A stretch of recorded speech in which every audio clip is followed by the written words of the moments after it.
Institutional allocators face a growing challenge. As digital asset markets expand, blockchain diversity creates operational fragmentation.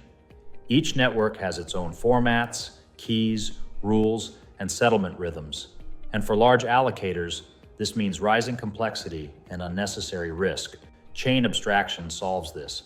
Instead of institutions managing dozens of wallets, routing paths, and chain-specific policies, a unified settlement environment handles these interactions behind the scenes.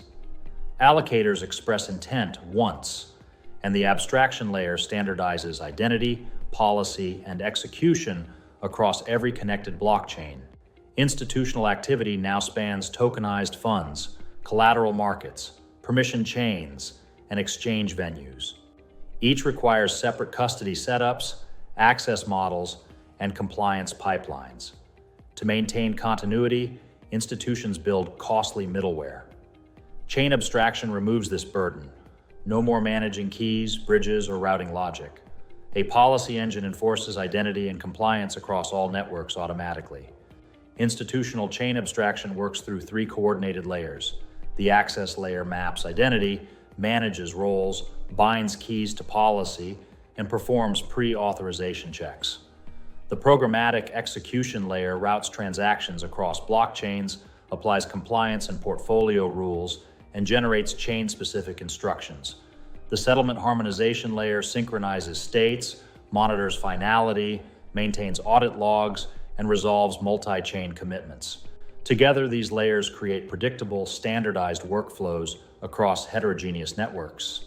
A typical allocation event flows through 5 steps. 1. Instruction intake. A unified instruction arrives via standard API. 2. Policy verification.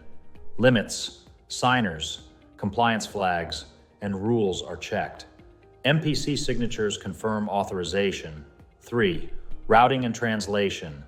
The system selects the correct chain, converts instructions into chain-specific formats, and manages nonce, gas, and sequencing. 4. Settlement and finality tracking. Transactions broadcast deterministically with institution-level security thresholds for finality. 5. Unified post-trade reporting. Balances, risk logs, and settlement records are standardized for custodians, administrators, and internal systems. Chain abstraction dramatically reduces operational overhead. No wallet fragmentation. A single interface replaces dozens of wallets. No bridge risk. Cross-chain actions are handled internally. Single compliance perimeter. Rules propagate uniformly. Simplified custody. Assets remain in policy-bound, custody-controlled wallets. Consolidated reporting. Every chain reports in one standard format. Large allocators now operate across multiple regulated networks, managing deposit tokens, collateral obligations, tokenized fund shares, and treasury positions. They require consistent reporting, deterministic settlement, and uniform compliance enforcement. Chain abstraction lets them define intent once, while the unified layer handles everything else. Institutional infrastructure must move beyond fragmentation. Kenson Investments helps institutions adopt unified, secure, multi-chain execution frameworks. Visit kensoninvestments.com.